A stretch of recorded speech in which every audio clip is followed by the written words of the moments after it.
j'étais en service en gendarmerie et puis on s'est fait percuter de plein fouet en fait, par un bateau lors d'une course. Moi j'ai été soigné pour un état de stress post-traumatique. J'ai mon ami qui est décédé au Niger en 2013 et quelques mois après du coup en exercice. Un engin explosif en fait qui m'a fait perdre une perte d'audition, donc j'ai été réformé de ma spécialité.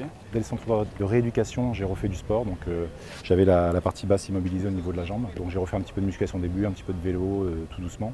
Et puis j'ai refait très vite en fait, du hand en fauteuil, donc pendant 4 ans.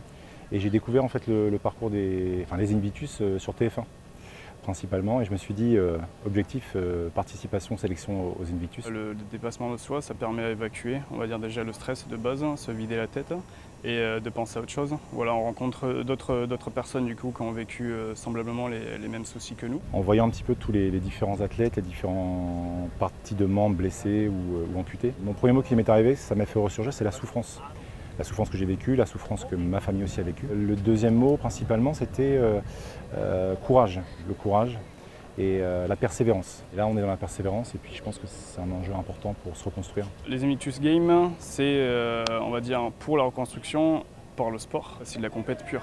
Il y a d'autres nations, il y a des chronos, il y a un podium, donc pour moi, c'est de la compétition. Alors toutes les nations, voilà, on communique plus ou moins bien en anglais, mais c'est vrai que cette fraternité, en fait, vis-à-vis du sport, à travers le sport, c'est quand même assez impressionnant. Hier, donc, on a été nager pour s'entraîner, donc on a découvert un bâtiment qui est immense avec 4 bassins et 2 piscines olympiques. C'est la première fois du coup que je vois ça de toute ma vie, donc ça impressionne plutôt pas mal.